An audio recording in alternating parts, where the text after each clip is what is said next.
Austin Cindric and Ryan Blaney. If you have a question for either of these gentlemen, raise your hand and we'll get a mic to you. We'll start up here with Reed and then go to Lee, and then we'll move it around. Reed Spencer with the NASCAR Wire Service. Ryan, you were next to last in the first session, jumped up to second in the second session. Is there that much adjustability in the car that you found, or basically just getting used to it? We found a lot. We changed a whole lot in between first and second practice. We were really, really bad the first run and just really loose. And, the corners are so tight here. The moment your rear kind of slips out from under you, it takes forever to catch it and you lose tons of time. So we came in and, we put, tons of wedge in it, changed, right front spring, rear springs. And you can, there's a lot of adjustability in these cars, with rear and front bar and, stiffness on the arms on them. You can change a lot. So we did a good job of kind of getting on top of it and taking a huge swing at it because we were so far off. But the adjustability on these cars are a lot. On any other practice weekend, I don't think you might not be able to make as much changes as that in the short time frame that we will have on other weekends. But you can change a bunch on these cars and. Not a ton of time, which is nice that they have so many options on where you can kind of tweak on everything. Lee? Thank you. Austin, earlier they were saying with this new car, and you don't have a lot to compare it to because you only made a couple of starts, so Ryan, you might want to add in on this, but they said the ability to turn in the corners, as tight as these corners are, it was easier, and a lot of people said maybe a road course background would help because you're used to making those tight apexes. I'm kind of curious, is that what you found with the new car? Well, I certainly felt like the track, once you got out there, it didn't really feel like the corners weren't as hairpin tight as what I probably thought they were going to be beforehand. Even turning into the infield, I had a big concern trying to pull off early in the session, if you could actually even make the turn into the corner. So I think the track's fine. I think the cars can handle it fairly well, and just trying to understand how to make it work the best. I think you almost erase all of your concerns beforehand after you make the first 3 laps. You're like, okay, this is a racetrack. There's a car on it. Let's try to make it go fast. Did you find it easier to turn from the previous car? Because they said maybe with the old car you would have made a mistake and it would not have come back as quickly. Yeah, I think I feel like the new car has more grip than the old car. The tires are wider. Just has more grip on the racetrack, and it feels like you're going faster than you would have with the old car here, with this new one. So there are things that kind of that are similar, and other things that are different. The steering's so quick, here, when you get loose with the power steering system we have in these cars, it's not as smooth. It kind of can catch and be a little bit harder to kind of correct and turn, but I feel like these cars have more grip to where you can really lay on the wheel and the tires will take it, not just chatter. The old car, you had a lot of chatter with tires. It just feels like these ones they'll kind of take it a little bit more. Over here. Yeah, I got a question here. Justin Benner, Motor Trend. First of all, what's it like driving on what's essentially a temporary track? And second of all, what's it like going back to a track you guys may be familiar with before becoming a pro in NASCAR? Yeah, I mean, I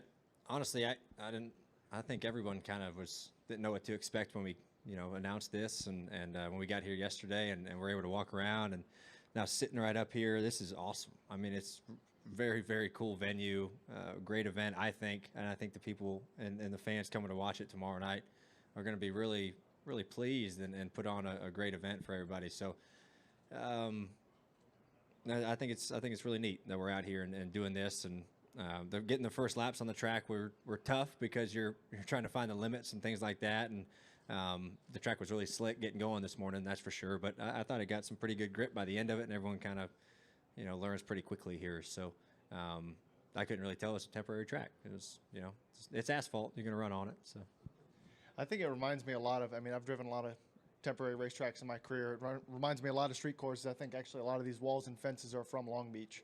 And even the rallycross tracks when we drove at the Port of LA, a lot of it's very similar, even the transition of cleaning up the racetrack and the dust coming off and so on. But I think as a sport, it's kind of our first free trial run at doing it, right? So I think for us as an industry, even as drivers and teams, it kind of proves that we can do it on a much larger scale than kind of inside the confines of pretty much an already set.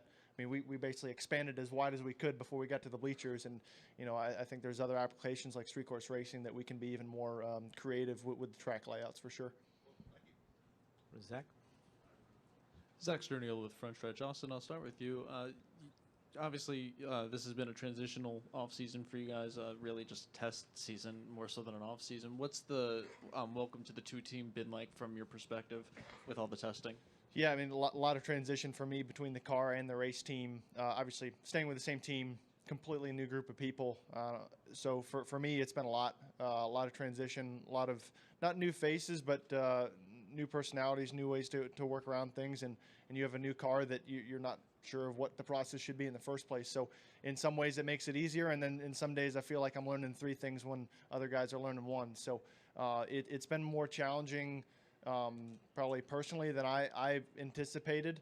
But it's been rewarding at times as well. Even today, like, our practice was pretty dismal at best. I felt like we went from every extreme of whether if it's the adjustments we made or the feedback that I gave and where we ended up. But I do feel like we were able to be very productive in reviewing that. And yeah, I'm excited to see what it holds. I think I have to continually tell myself to be patient. Obviously I have a certain expectation for myself that I want to hold up, but at the same time being patient with that process and understanding to where I'm not just blowing through some of the finer details of what's important to building those relationships, whether it's my relationship with the team, with Jeremy, or even with this car, making sure I'm paying attention to all the details and not trying to push too far ahead. And, for you, Ryan, it's also been changed for you because you got a new crew chief, and Brad's not there anymore. So what has your role changed with the team in a way that you've been able to notice? And what's the vibe with your 12 team been like as you approach this weekend? Yeah, you go through changes all the time, with Austin and Harrison coming in. It's cool to get new minds in there. Everyone thinks differently, and it's cool to kind of get some fresh blood in there that bring up some points of, maybe you're like, well, I haven't thought of it that way before, so let's pursue this option. And it's just good to get, all these different collective minds working. And working with Jonathan Hassler has been really good. It's been nice to have some tests with him in the off season and kind of be able to get down each other's languages and things like that, and how we go about things. It's been great. He's been part of Penske for a long time, and I was really impressed with the job he did the second half of last year on the 21 car. So I'm really happy to be working with him and seeing how we do. But yeah, a little bit different, but I think, we're the strongest when we all work together, all the teams, all the drivers, and I think we do a great job at that as a whole group at Penske. And it's just a matter of, kind of getting the season rolling, and then that kind of comes naturally. That's really just what it is. So a little bit different look, but same objective, really. Jeff? Ryan, you've spent a lot of time over the years doing outreach on behalf of the sport through appearances and media stuff, just trying to get new fans to give it a chance. What kind of opportunity does this event represent in that quest that you've sort of been on through your career? Well, I think it's great. You always want to get new fans and at the same time please your fans who've been around forever, and that's sometimes really hard to do. So you always want to try to do your best at just growing the sport in general and keeping people happy who've been a part of it for a long time, and then attracting new eyes. And I thought I read somewhere where 70% of the people coming here tomorrow are first time, either it's their first time going to a NASCAR race or maybe watching NASCAR, and that's great. I mean, where else are you going to get something like that? And this venue, and I'm jealous of you guys get a look at the backdrop while we're talking.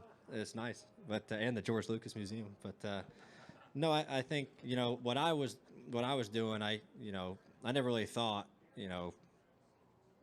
I was just doing those things because they were fun to me, and I thought it would help grow myself and the sport of NASCAR as well. If I drove cars and people liked something that I was in, or they saw me in a show or something like that, maybe they check out NASCAR and get hooked because they liked me on something else. So that was never my main goal in doing those things, is like, I want to, just help, get new eyes on it. I thought it was going to help kind of everybody, myself and NASCAR included, and all that other stuff will come. But no, I think it's really great. And honestly, staying at the hotel, you know, a lot of people know what's going on this weekend here.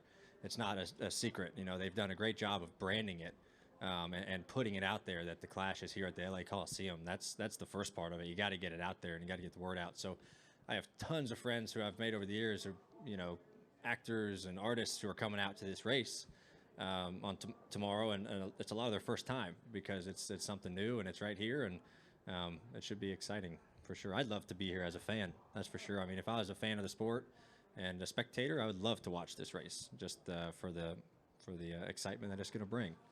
Ask me this tomorrow night if I'm pissed off and get wrecked, but as a fan, it's going to be a lot of fun to watch, and it's pretty cool to be here. I never would have thought, you know, be able to drive at the LA Coliseum. It's pretty cool. Lewis? Yeah, Ryan, earlier you talked about how you felt the track getting more grip. You practice in the morning, and you can feel the heat coming up. What are your expectations? And when it gets more grippy, do you get more aggressive? Yeah, Austin had the fun one. He was in the first session this morning. But, you know, we got to run a little bit last night for the NBC Super Bowl thing, and we were kind of putting around there. But you kind of could feel how slick it was and how dirty it was, and that you get that with any new asphalt, right? Especially when it's cool outside in the morning, and it just got better and better as rubber got laid down on the track. Temps got up a little bit. Drivers got more confident and kind of knowing what to do. Just speeds pick up, so it's kind of everything that gets better and better as you get running on it, and you saw that with speeds getting faster and faster as the day went on, really. Go to Lewis here on the right. Yep. Luis Torres, the podium finish for Austin. You mentioned it already. You've been involved and been around a lot of major events. When I think of like new people trying to get introduced to the sport, I think, of course, the month of May in Indianapolis, where some people just only go or even watch the 500. What are you hoping these fans that are coming to see NASCAR for the first time to take away from this experience in a large atmosphere like this?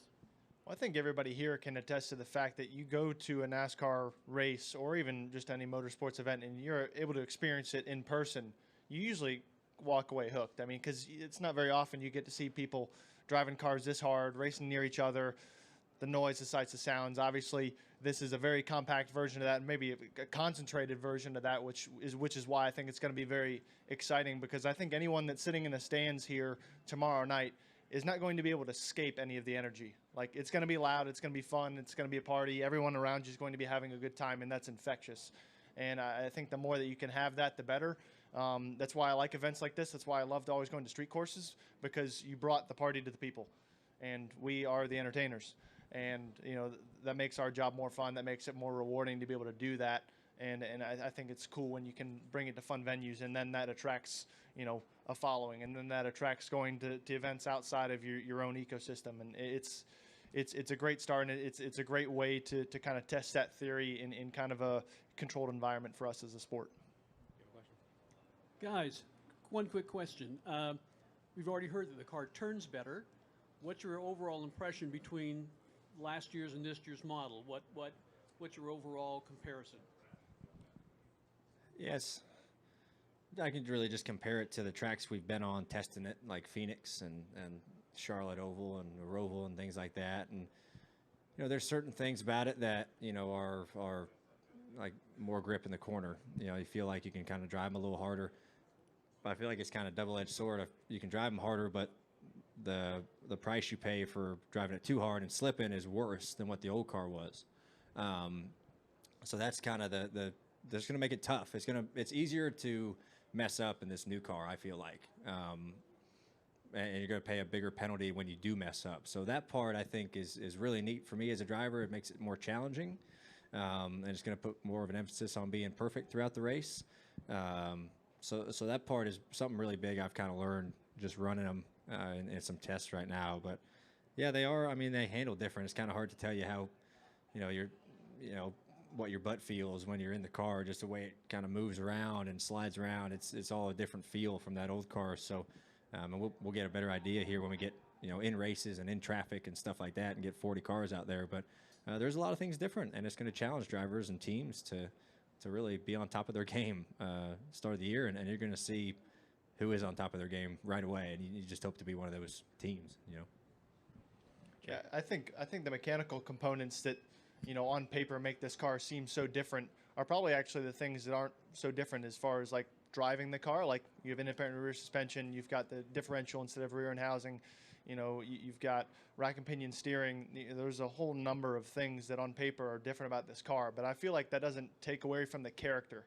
It's definitely a NASCAR. It's still, we left Phoenix going, oh, this feels like Phoenix. Like, oh, okay. And I think the things that are different is how do you get the speed out of it? How do you make the right adjustments with those new tools? And I think driving-wise, kind of the things that I've had to adapt to the most is honestly the aero side of things, how it generates the downforce, what it's like in traffic, the drag side of things. Those are the things I feel like have been more of a learning curve than all the mechanical things on paper.